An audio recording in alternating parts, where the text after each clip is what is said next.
Good morning and welcome to Flannel Hill Farm.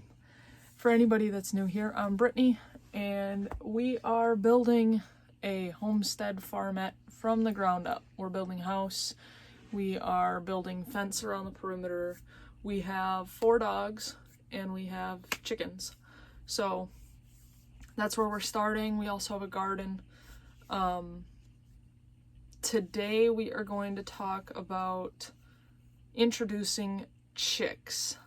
So let's say you started out, you got chicks, they're now laying hens, and you're looking at replenishing, bringing more chicks in to add to your flock.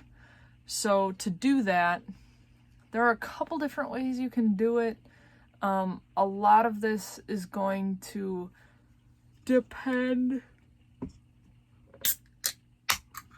on your chicken breeds.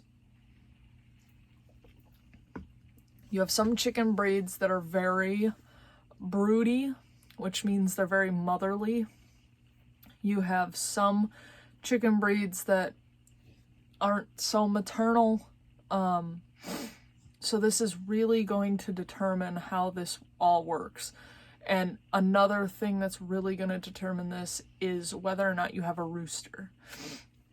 The breed of the rooster is going to affect that. His relationship with the hens is going to affect that. So you really have to look at your flock and know your flock and how they kind of interact with each other before you know which one of these to use. But I will give you ideas. So, one way is to completely raise them separately where they can kind of see each other. So you have like one run and another run and you raise them kind of between a fence and you wait until they're about the same size and then you introduce them. That's an okay way unless you have 2 very strong breeds, and then when they meet, somebody's got to be an alpha, and so you're going to have kind of a clash there. If they've been next to each other the whole time, they should have been able to get to know each other, and they should be okay. But again, you got to know your own flock. You got to figure out your breed and how likely it is that they're going to be okay with newcomers. Another way is to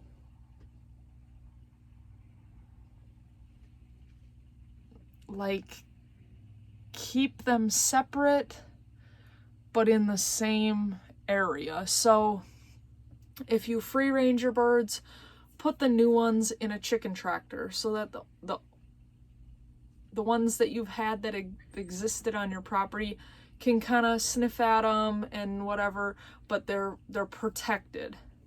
You can try that. Once they get bored and they don't really care to go look at the chicken tractor anymore and they're not kind of bowing their feathers up, then you can probably let them out and they can all coexist together.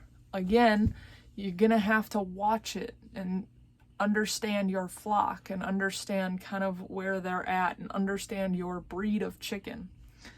The one that I think I'm going to use, because I have maternal broody breeds, is I am going to either get ceramic eggs or just leave some eggs, sacrifice a couple eggs, and leave them in the nesting boxes.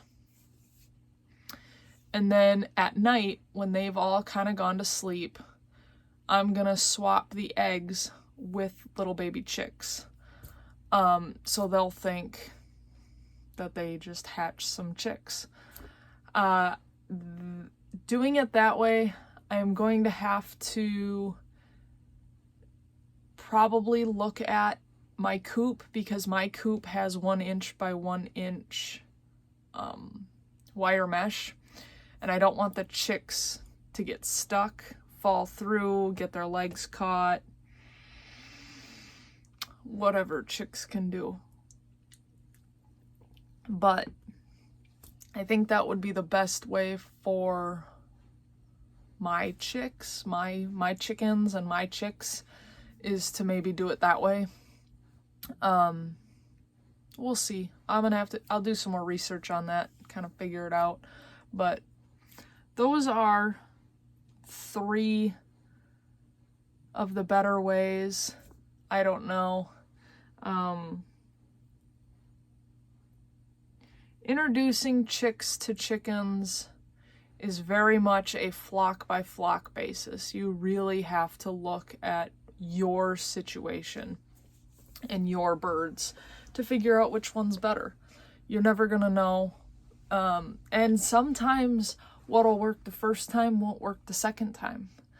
Sometimes you'll have one alpha laying hen that it will accept certain things, and once she's not alpha anymore, the next one might not accept that. So this is going to be a chick introduction by chick introduction basis, a flock by flock basis. So that's what we got. I hope that helps you, and I hope that you continue to grow your flock and rotate your flock. And don't be afraid to try new chickens. Just do your research. Chickens are pretty simple creatures. They just all have kind of their own, each chicken's got their own personality, but each breed has its kind of own personality default. And so you really got to research that, and you really got to know. And I wouldn't reintroduce until you're ready. Make sure you're ready for more chicks, because you are going to have to feed a little differently. And you're going to have to try to keep chicks and chickens. You're not really going to have to feed them differently. You're just going to have to make sure that the chickens get enough calcium to continue to lay eggs for you. So that's what I got for you. Yeah, just know your flock. It shouldn't be scary. Don't be scared about doing it. Just make sure you don't rush the process. On your way back down the hill, if you wouldn't mind liking, sharing, subscribing, hitting that little bell notification button thing down there, and comment if you have any better ideas, if you've had things that didn't work for you, if you've had things that worked really well for you that I didn't share. Put them down in the comments. Let's all learn from each other. And I really do appreciate y'all.